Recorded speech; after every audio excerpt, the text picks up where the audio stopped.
Hey all, welcome to Monday Night Inking. I'm starting fresh again. I had one little false start there, but I think we're good now. I was about to say I'm starting early, but I'm starting right on time now. Just chugging along, working on these ladies here.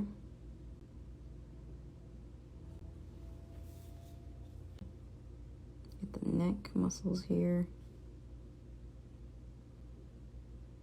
I put in some time this morning, or not this morning, a few mornings ago, a couple of mornings ago.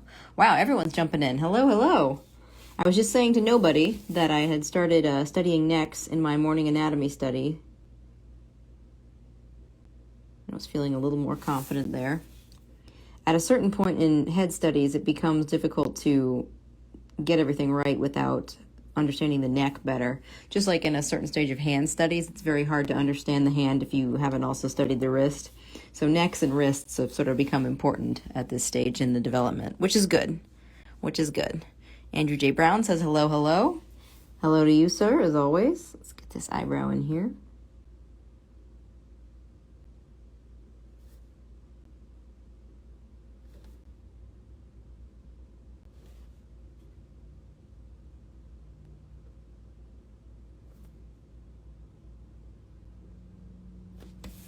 There we go. Get the little hairs on the eyebrow. Not missing anybody. Okay, sweet. Let's see. Let's do this little nose. Yeah, these were really fun. Just all the different faces here. Trying out different facial structure with the different hairstyles and everything. These aren't really characters in the upcoming project per se. They just sort of represent a crowd. I just needed to know I could do a diversity of looks for this particular subject.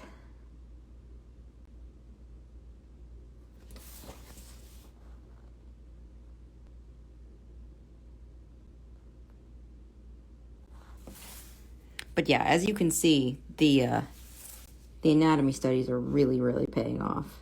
This is so much better than I could do with faces just a few months ago. Just a few weeks ago, honestly. So the lesson is do your homework, kids.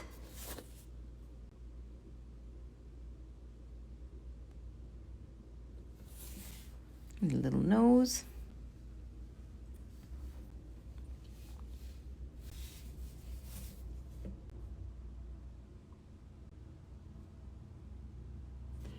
You can always come back and bulk up these lines if need be. I'm becoming less timid in my inking though, which is good. It's always a good sign. Mouths especially I've gotten much better at. Very grateful for this level up. I used to really struggle with mouths. There we go.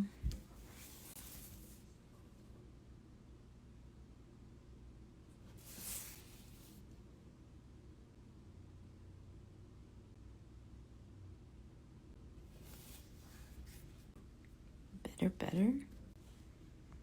Bunch more people jumping in. Hello, everybody. Thanks for stopping by.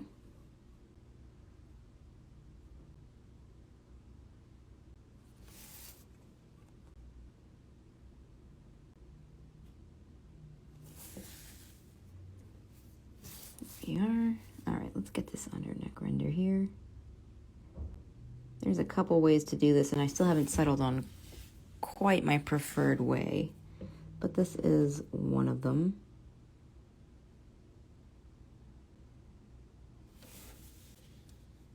All right, let's see. Let's get... Andrew says, I don't know if anyone has said this already, but the face on the left reminds me of the woman from Blade Runner. It's the hair. Yeah, the fold-over rockabilly bangs from the glamorous 40s. Yeah, that's a fun hairstyle.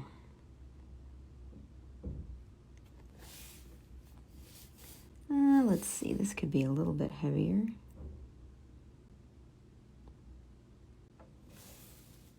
There we go.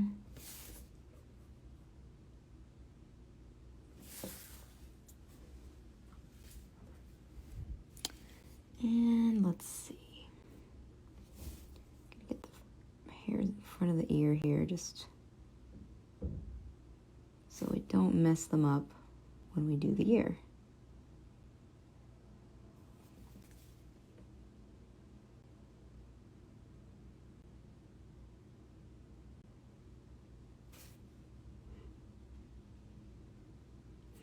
This girl has kind of big ears, but I've always kind of liked that. I think it's cute. So I leaned in. You can get real creative when they're not like reoccurring characters.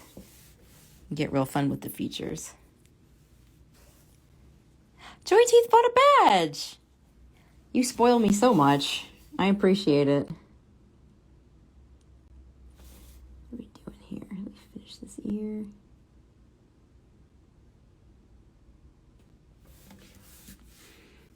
Andrew says, "Isn't rockabilly such a fun word?" LOL. It's an awesome word. I love just saying rockabilly. If I can describe anything as rockabilly, it's like, yes, day made. There was a girl at SCAD who's, and in art school you meet people with a lot of alternative fashion sense and like really distinct looks, and she was like full rockabilly style. It was amazing.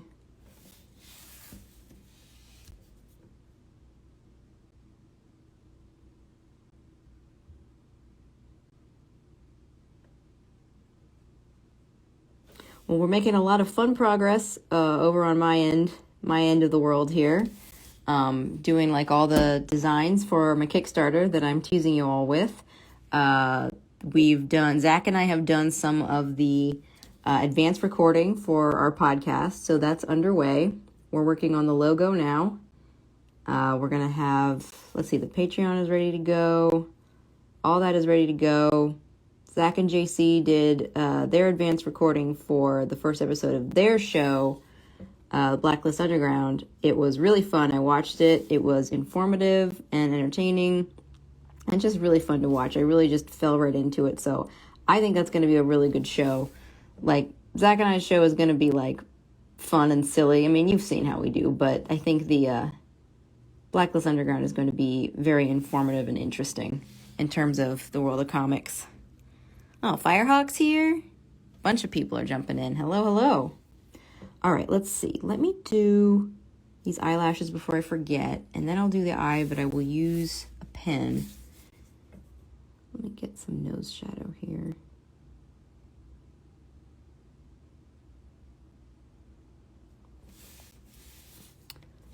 You know what? I want to contain the head first. I believe this girl is dark haired, so I don't need to be too careful with my line weight.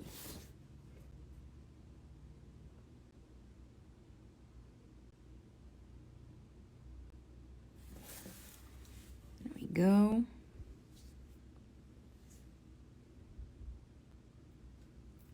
MNGK You God says, hey. Sorry, I always stumble over y'all's usernames. I'm sorry. I'm the worst.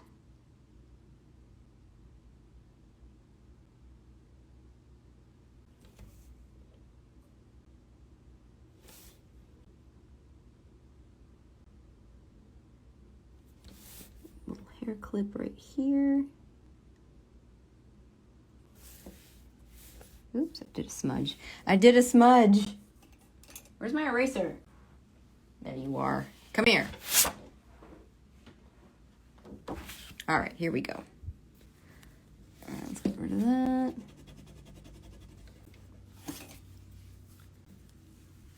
that. Which marker is that? This is the Zebra Feud double-sided brush pen. You can get it on Jet Pens and Amazon. I don't remember if it's back in stock yet at Jet Pens. It was out of stock for a little while, but regardless, it's not hard to get. It's about $8. I love it. It's my favorite tool. Recommend it to everyone. And you can look at my highlight reel for my comprehensive list of tools if you ever have questions about those.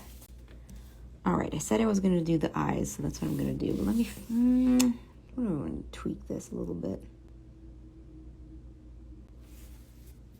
There we go. Add a little more volume. There's There's that. Andrew J. Brown bought me a badge. Thank you, Andrew. You guys are the best.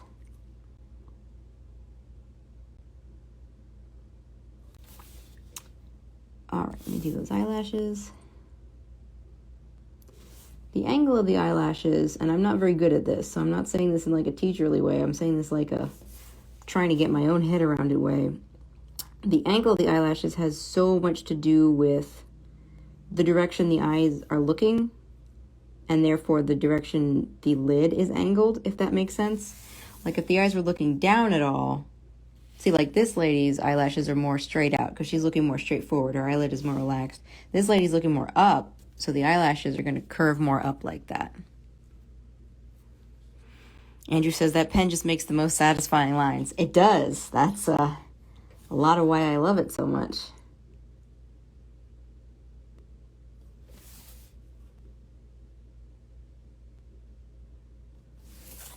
All right, let's get these eyelashes now that I've talked about it.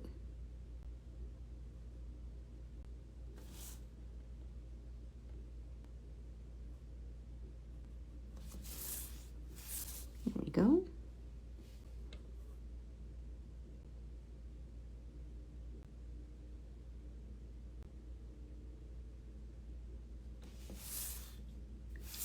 A little bit further in, but those are coming out nice. And just a tiny bit, well, one more over here.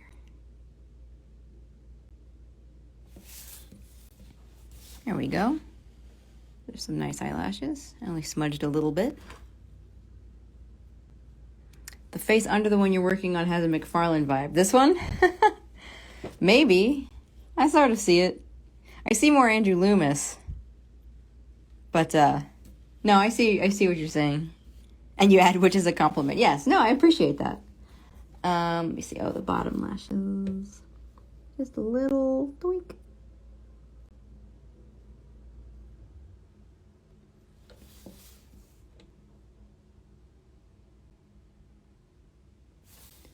Okay. That could be heavier.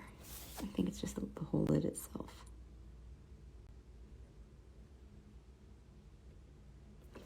Eyeliner is easy when you're doing it on a drawing.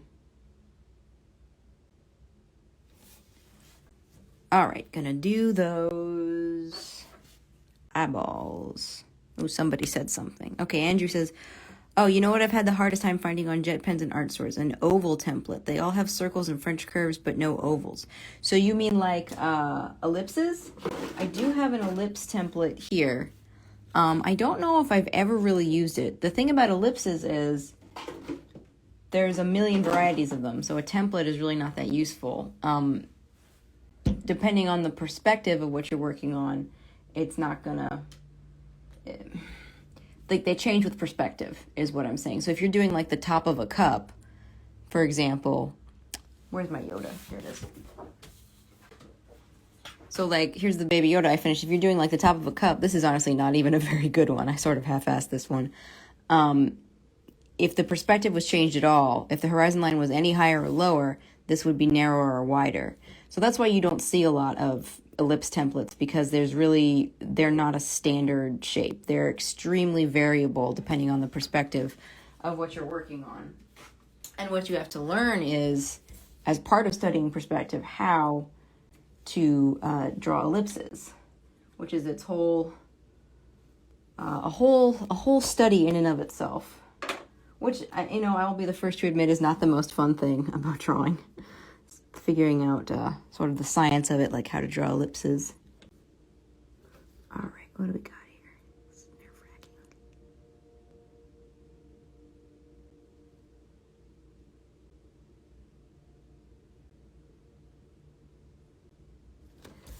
None of these are major characters. They're all sort of side characters, if even that. Really, this girl here is the only one who appears, has any significant role and even has a line. These are all just sort of background characters. But these minor characters, I'm giving them like very small irises so that they are less visually interesting.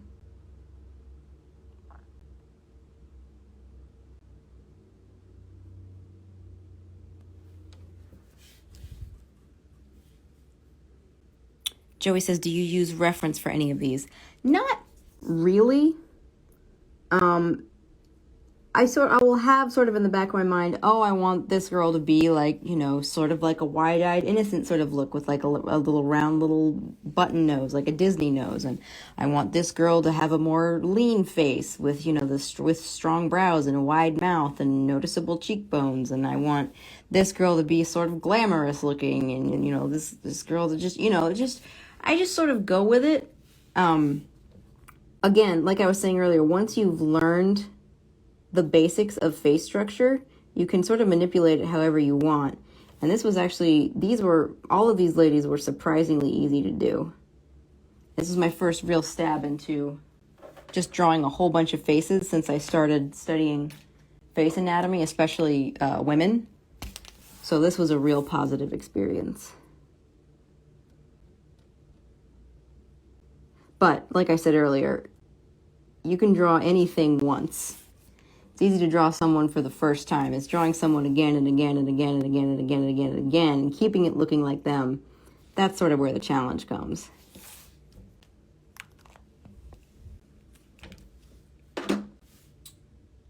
That being said, reference is definitely useful sometimes. Like if you're doing a very specific facial expression, or you need to understand like a unique anatomical response, like a cringe or something where you see where the tendons would tighten in the neck. Like I would need reference for something like that just to understand it, because it's unusual and complicated. All right, let's see. But reference is more for specific features, if that makes sense. I wouldn't just draw another person unless that was part of the project, unless I was actually trying to do a character likeness. But none of these are like based on real people. I would use reference for very specific things, like I want to get this particular kind of nose, but not for like the whole face, if that makes sense. All right, how am I handling this hair? She's dark-haired. I never quite know how to handle the hairline.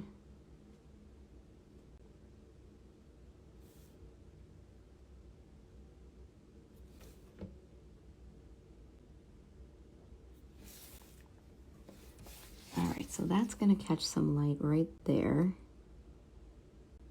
because it's sort of curved. So that's where the light's going to catch.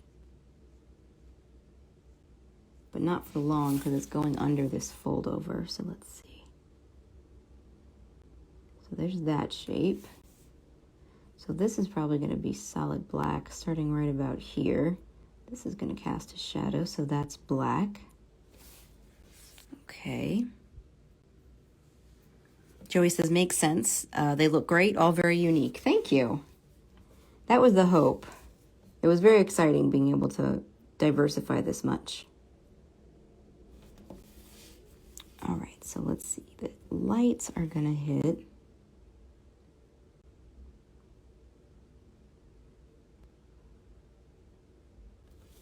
right there.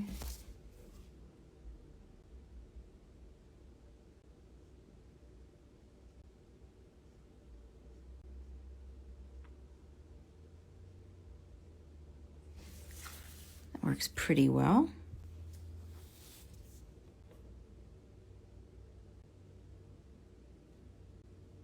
Similar there. Leave a little edge for now. I may need to preserve this section of hair. I'm not sure yet. So we'll leave that.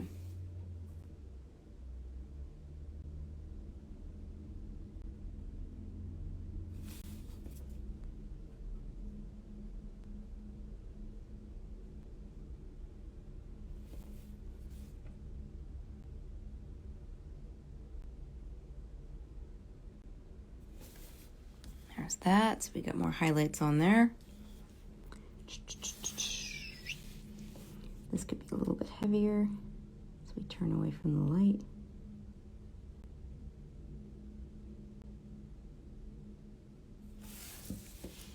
That's better.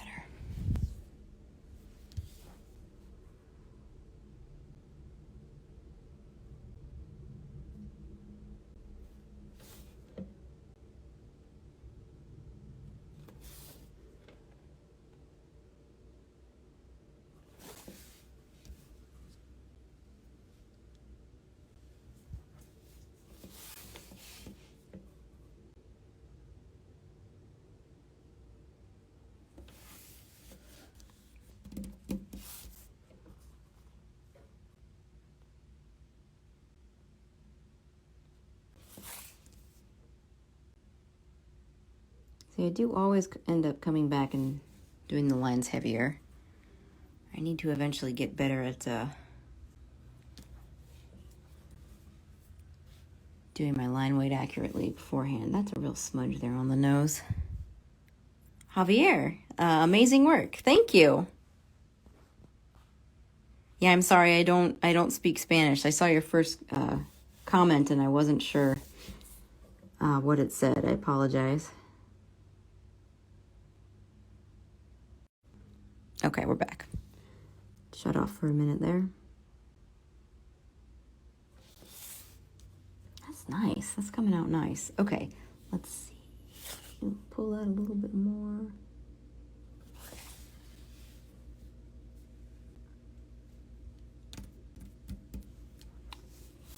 All right, we'll pull that through.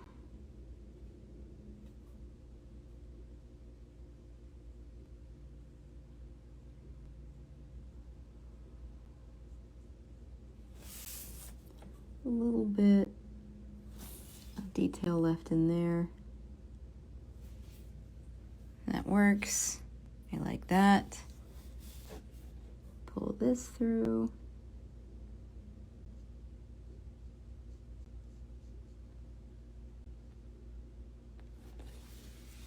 All right, now should I even worry about the highlights up there or not?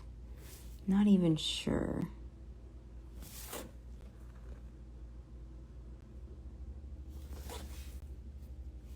I'm gonna fill that in. I'm gonna think about what needs to come next.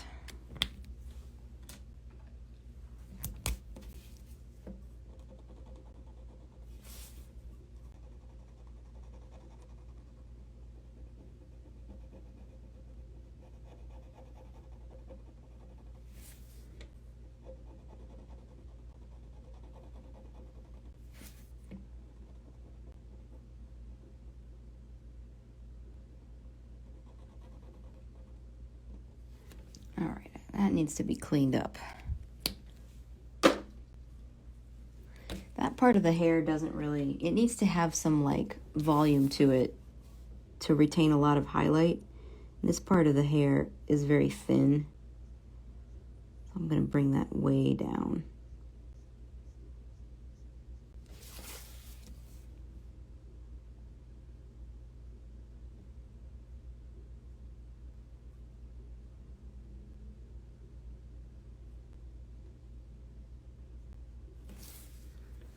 So, yeah, that's better. There we go. All right, let me think. I want to add a little bit of iris detail here. This is where it gets real fine. But it does make a difference.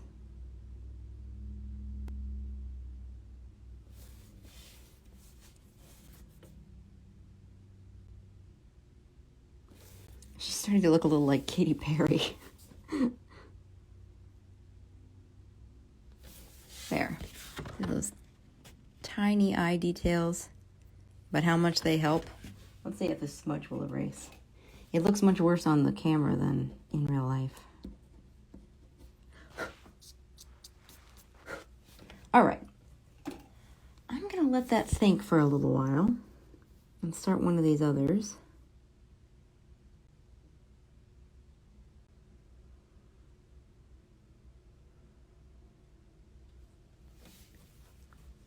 Okay, let me jump in over here. All right, I'm going to start on the eye. Always nerve-wracking.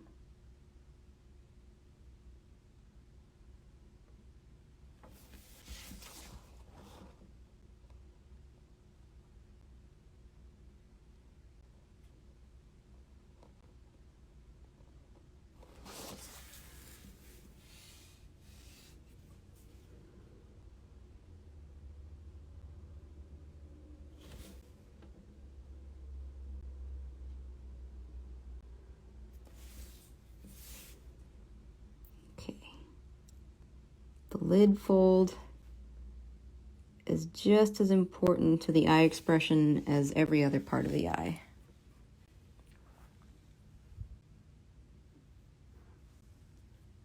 And Andrew J. Brown says, looks like she's wearing a nurse's cap. It's Nurse Ratched.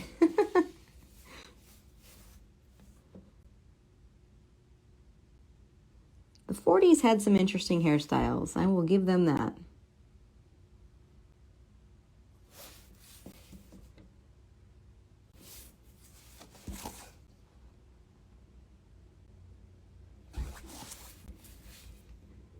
Pull that through.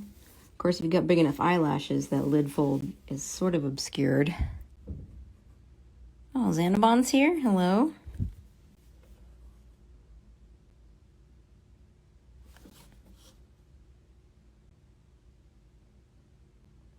My nails were nice earlier today, by the way, and then I finished that Baby Yoda and all the final spatter, and then it ended.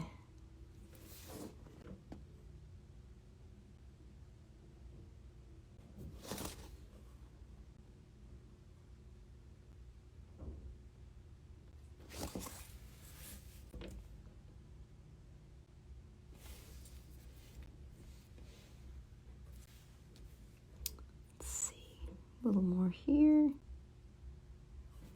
The eye is so expressive, and it's mostly in the skin around the eye. I'm extra close to the camera today because I'm working close for this, so I hope my voice isn't like right in your ear. See, these eyelashes are angled in such a way they're actually going to go down first. You see there. Which can be tricky because it can make the eyelid angry.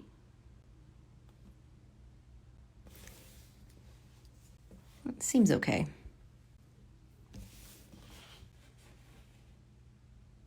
Yeah, seems to be working. Okay, let's do this. She's got that deep nose ridge, so I'm going to give her one of these renders.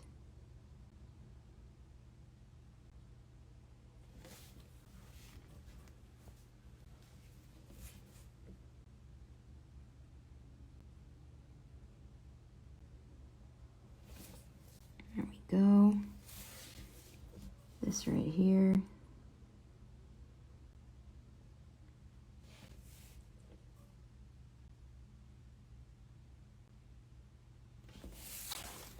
Very slight nose bridge. That's one of the things that you sort of play down if you're trying to like do a very feminine character, is like the nose bridge kind of disappears. Like on this character, for example, it's like the nose bridge just vanishes, and I don't think I would ever do that like on a male character.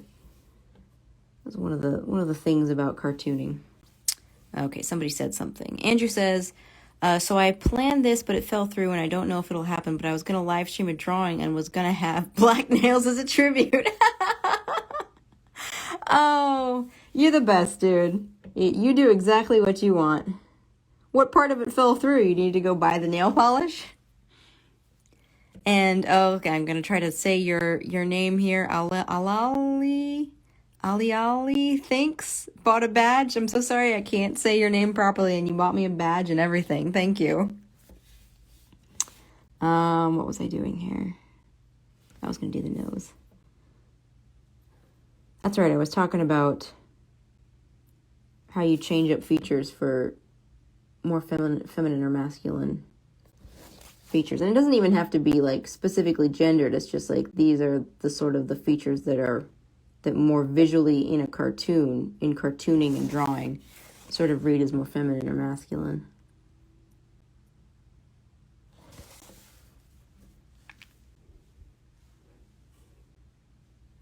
Well, Ali thinks, says no problem, keep up the great work.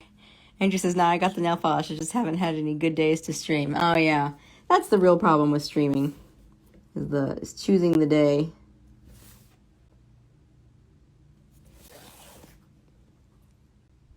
Actually, where's my study sheet for... Hold on, so I have this whole book, this whole notebook of, well, here.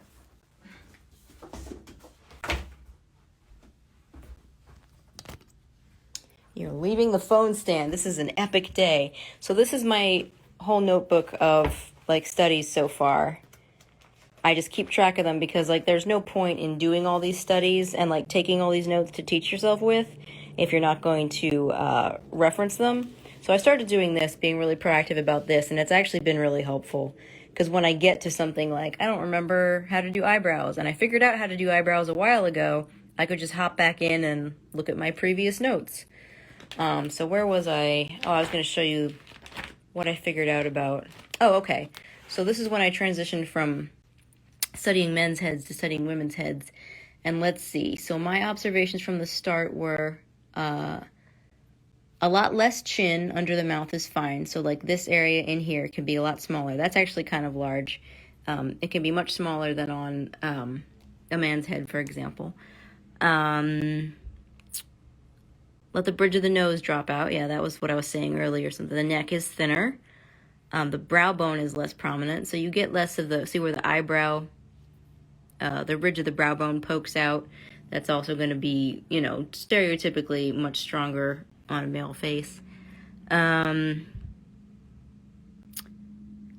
more prominent. Like Loomis will say make the mouth smaller. That's a stylistic thing. I don't really like that. I like the more significant mouth, so I do that. The jaw is softer. I don't put as strong of a hook in the jaw. That's actually pretty strong. If you see some of these ladies, I was not following it through all the way at all. Like this is very soft, and like on a man, at least on a more chiseled one. Like if he was older or softer, I would probably let it drop out like that. But on most of these ladies you see, I keep it pretty soft and fairly rounded. Even her with her more angular face, it's still softer than I would do with a man's jaw. And there was one other thing. This one I apply a lot. The hook of the jaw equals a mouth extension, and then it is slightly lower. So what I mean by that is when you divide up the face into features and you have the mouth placement, I follow that line through to tell me where the hook of the jaw is. And in men, I follow it through and go slightly lower and make that the hook, which allows the chin to be bigger. Whereas in women, I follow that line through and where it ends is where the hook is, if that makes sense. So those are just some of the things I've been applying in my studies lately. So now you're back on the stand. No, that's probably not what you're here for, but it came to my mind. Where's my... Ah! Oh, man. A piece of the edging just fell off my beautiful portrait of Vincent Price. Well, let's see. Let me do these eyebrows. Eyebrows are fun. Firehawk says, watching this makes my Mondays. Thank you.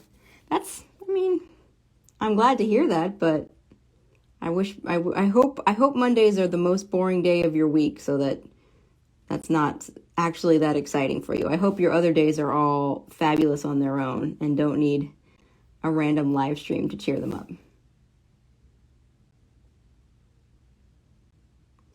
That's more distinctive than eyebrows would probably be in this era. There was a lot of eyebrow penciling in this age. This age? The age of the eyebrow.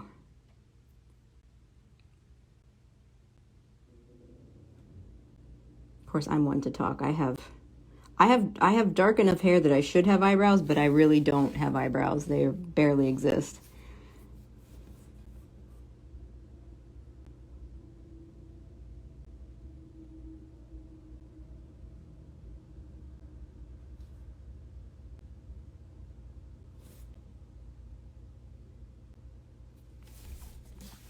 Let's see.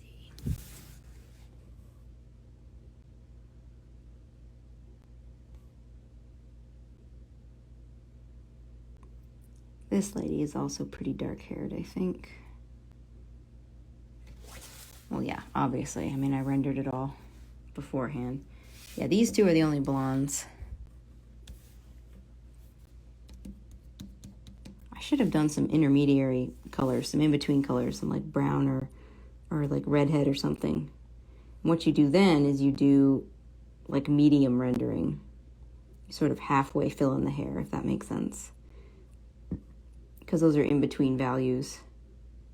Values being how light or dark something is. So you have like a sort of a light brown hair is darker than black, or darker than blonde hair and lighter than black hair. So you would need a way to indicate that in just line art.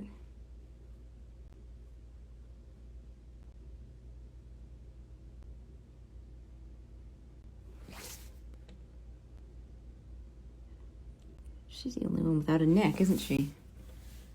Yeah, I forgot to give her a neck. She's just a horrible floating head. Firehawk says she looks like she could be a redhead. She really could. She could definitely pull that off. But I've already, well, unless I want to peel that out, which I could do.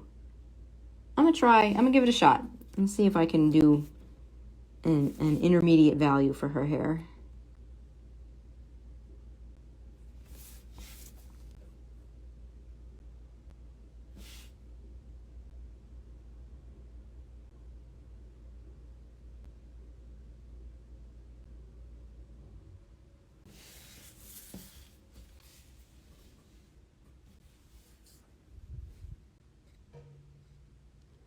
All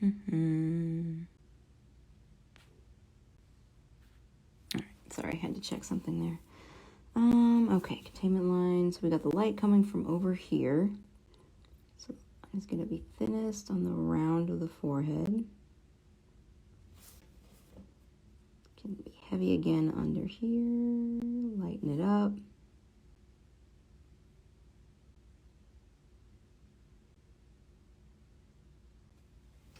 Here we go. Some good breaks. So you see where the light simplifies the line art.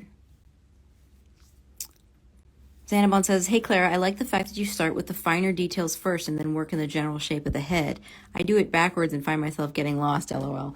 Yeah, I mean, your angle of attack, depends a lot on your style and your preference.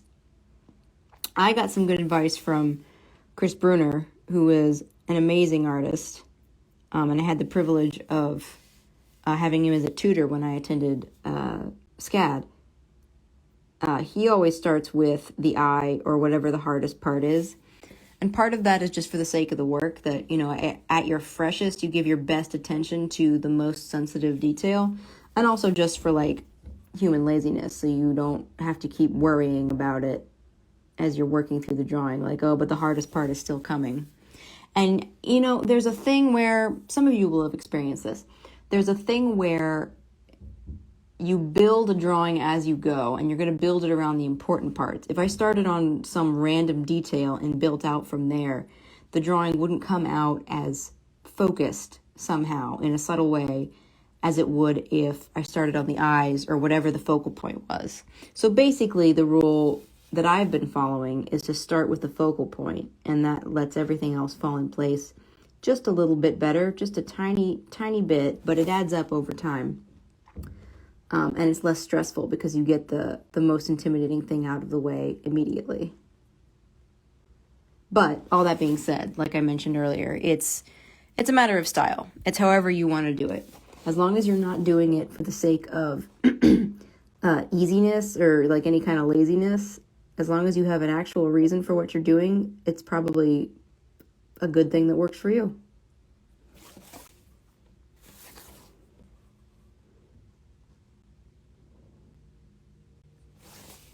Oh, that came out nice.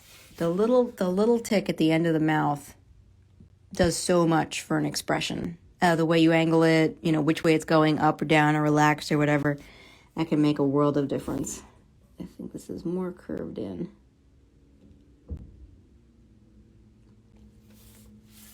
There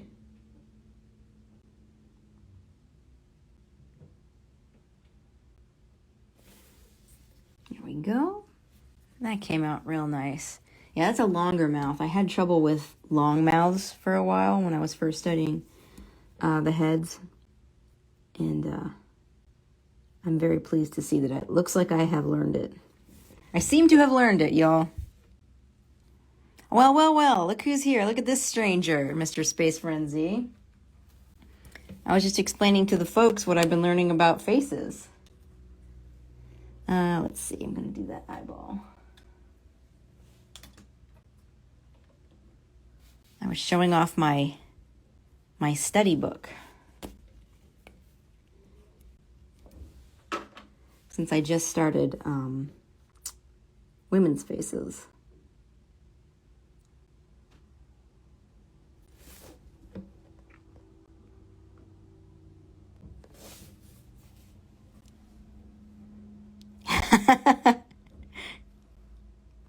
Oh, look, people are talking about you. I told you they ask about you.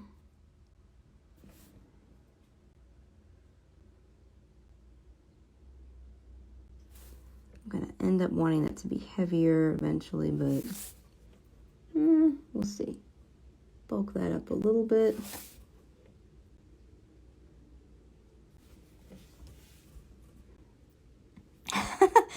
There's Cowboy Zach.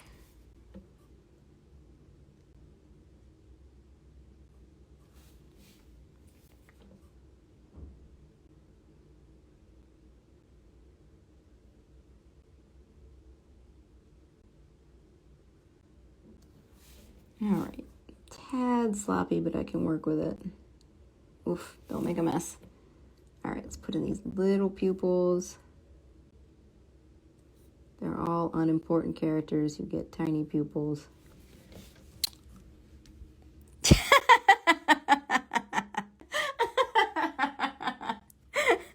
Zach says this is a weird looking Baby Yoda, Clara.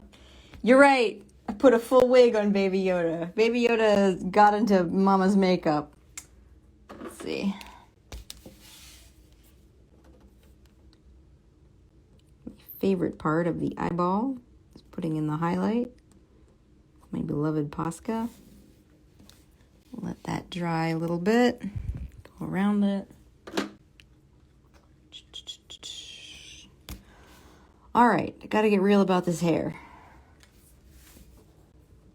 I always do the opposite of what I say I'm about to do. Here we go. This is me getting real about the hair.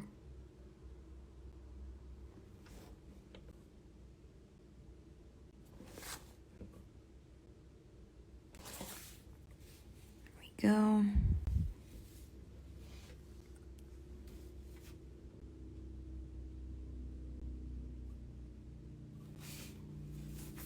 Nice, nice.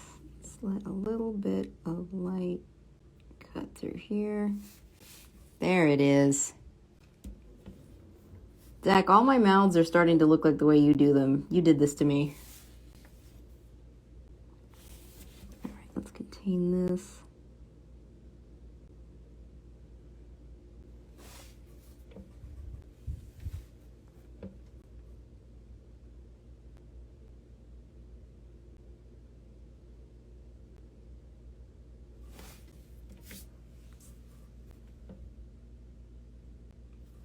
Zach says, go show everyone what's up and looking forward to filming mañana, señorita. Yep. Oh, that was my Spanish accent. Did you hear that? Mañana, señorita. Yes, we're doing our next podcast recording tomorrow. I promise I will keep you all posted as to when those are actually out and available. But we're getting ahead of the curve.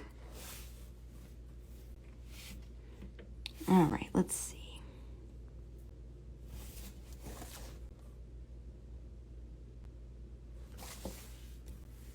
A little bit. I think she deserves a little bit of chin shadow there. I think that works. Try not to overdo it with the ladies.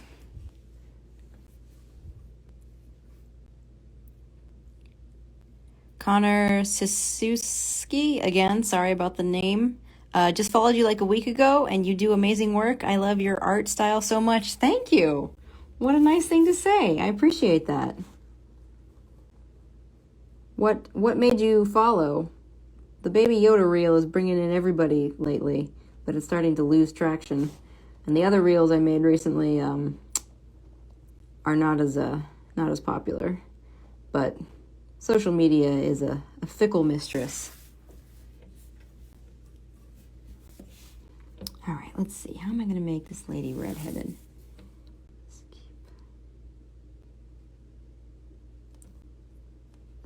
Let it wrap around.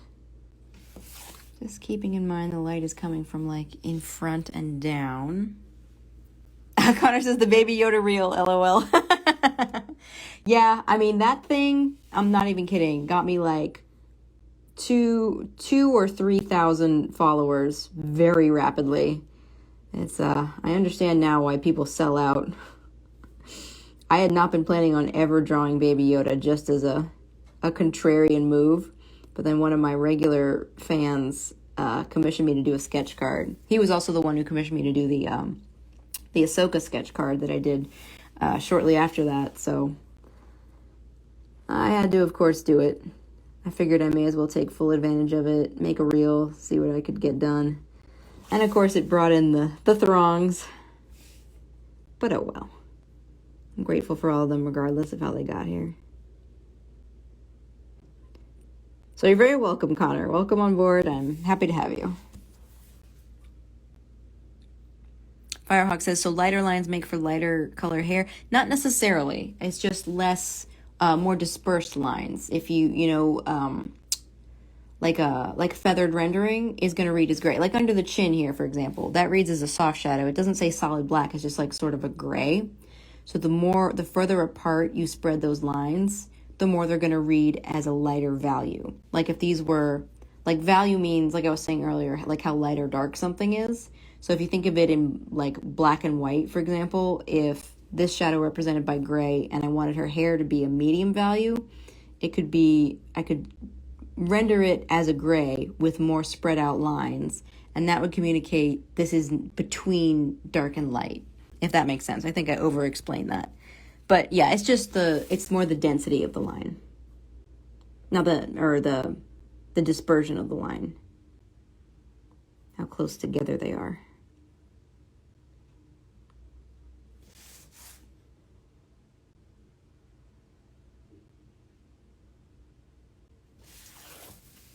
I think she could be a redhead. More like auburn at this point. I put too much weight in there, but still sort of reddish.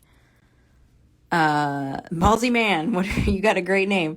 What ink brush are you using? This is hold on, I have to move my sticky note. This is the Zebra Feud double-sided brush pen. You can get it on Amazon or Jet Pens, assuming they have it back in stock in Jet Pens. I asked Jet Pens to sponsor me, and they didn't. I mean, to be fair, I really only use a couple of their products. I don't know how far that sponsorship would go, but I still support them heartily. They're an excellent art supply distributor.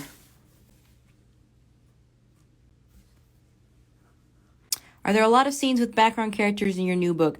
Not really. Not really, honestly. I got a little bit carried away with these because, like I was saying earlier, I really only need this character and her mail cart. I love just dropping hints about what this is about. I hope you all aren't disappointed when I finally reveal it, or who these ladies are. But no, there's not a ton of background characters. These characters are all mailroom workers, and you only see them in one scene, except for the one I just showed you. She shows up one or two other times. But like I said, I think I just got carried away. It was really fun to research the hair. And, I will say it's enough of a historical piece. It's historical fiction that you need to get the hair right. And you need to do a lot of research. And I think I've got all my visual research done, but I had so much fun with this one. And, all the 40s looks and everything. So that's a roundabout way of saying no, not really. A lot of the story actually takes place in one small room. There's a lot of action in it, so I had to get the room right, which is why I did the scene maps, or the room maps, that I showed you earlier, or that I posted earlier. Like, most of the story takes place in this room, this down shot. And here's another cool room that I had fun designing this morning. You want to see more of the mail cart? Okay, hang on. This is a combination of a number of different antique mail carts that I researched for this project. I particularly like these ones that have they have these middle wheels and then these stabilizing central wheels. And just the classic wood design and these little sort of detail edgers on the side. I really enjoyed those. So, it's fun. This is my first real, sort of historical piece. And it's still, the nice thing about historical fiction is it's still fiction, so you can get away with a lot. Like, if it's not completely accurate, nobody's gonna, well, there are those nerds that are gonna be angry at you if you're not completely accurate, but it's still just like, it's made up. You know, this is a version of history. I'm not claiming this is the literal real world. So you can get away with stuff, but it's still very fun to, you know, get accurate what you can, even if just in just the aesthetic sense, you know? Even if it's not literally correct, you want to do enough research to get it looking like it could be correct.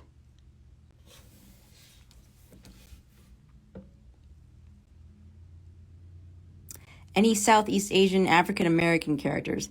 Not in this one, because these are all Europeans right now. These are all Germans.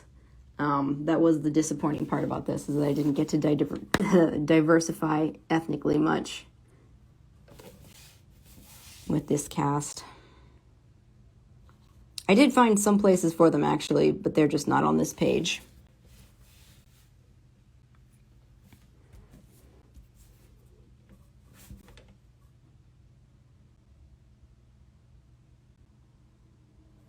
Don't know if that was the right place for shadow. We'll figure it out. His hair's coming out pretty cool.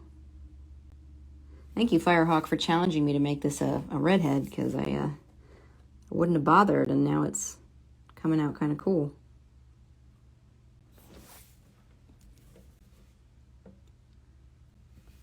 Ballsy Man says, yeah, bummer, a beautiful cast nonetheless. Well, thank you. Yeah, I mean, you can't win them all, unfortunately. I agree that it is a bummer. All right, I am terrified of these curls. Oh boy, okay, here we go.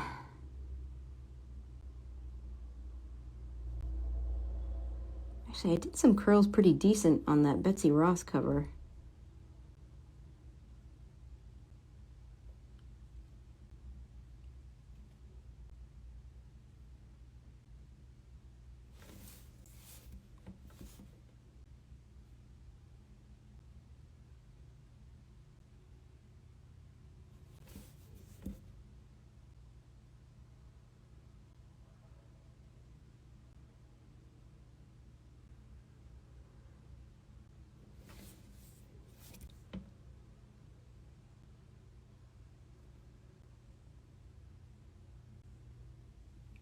Go. A little bit rough there, but I think that works.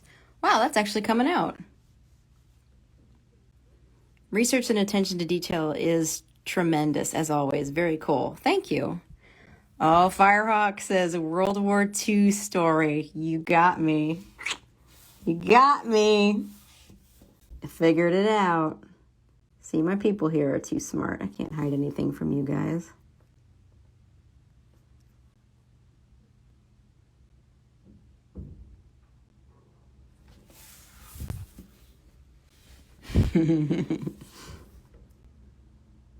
I did kind of think, you know, if I stream this, someone's going to figure it out.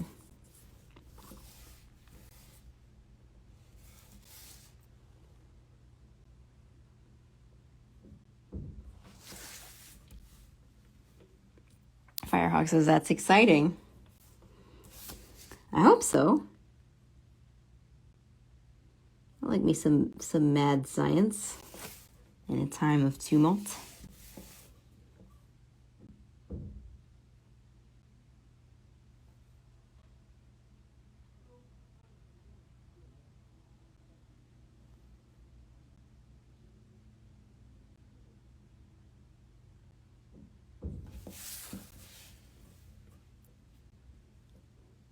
And Ballsy Man is just laughing.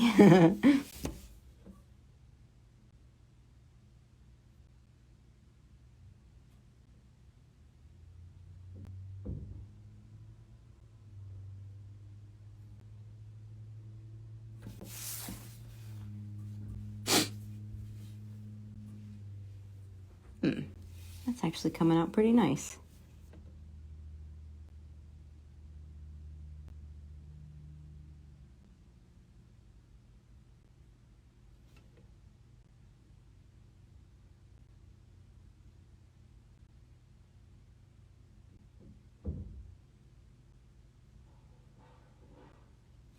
I just heard someone drop a pan outside. That very distinctive sound of dropping like a cookie sheet.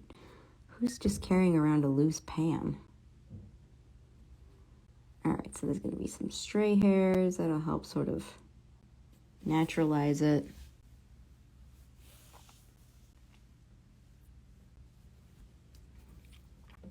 Ballsy says, I love how you maintain style getting so realistic with the hair. I've sort of always done hair kind of the same way.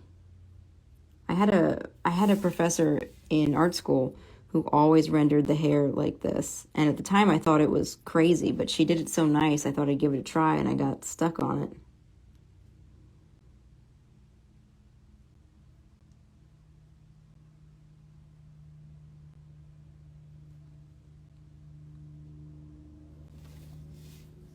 This one is coming out particularly nice, though. Don't flatter me. I am also surprised.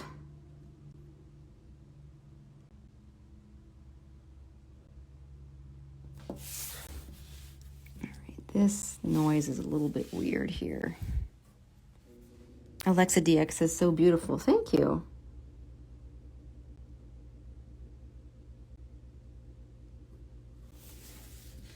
There we go. We have some more natural shadow from the jaw and the ear there. Oh my goodness, we've done almost an hour already. Excuse me, I burped.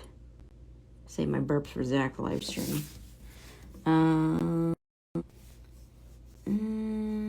Keep doing this a little bit longer.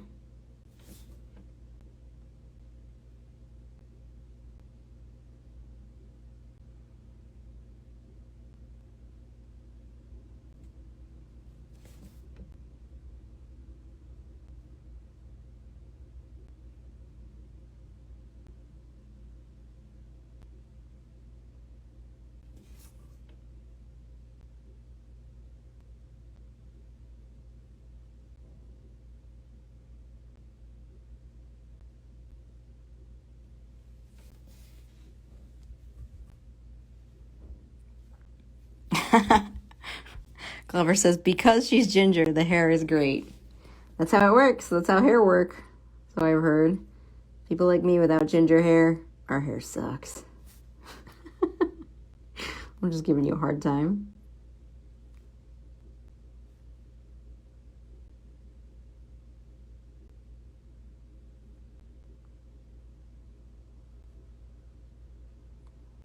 This curl is sort of falling out here. There we go. I could definitely study these, but I don't see an extended use for them anytime soon. Like I said, any character with this hairstyle is just going to be the background anyway.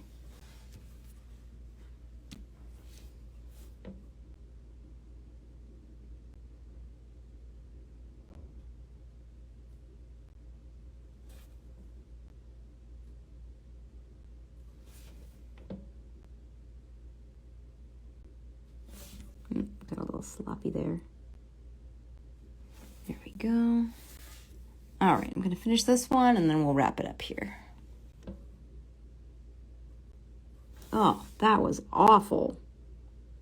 I apologize to the world for that line. My goodness.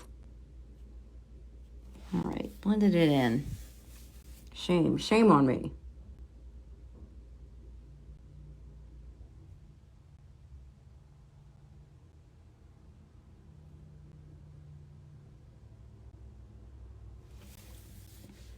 Well, so we've got sort of a medium value on this hair, so that's what we set out to do, and I think it's pretty decent. I think it comes across. Like I said, I could be much better at these kinds of curls, these corkscrew curls here, but you know, one thing at a time. All right, well, okay, I think I'm going to go ahead and call that a night. As you regulars know, it's time for me to now go do my grocery shopping.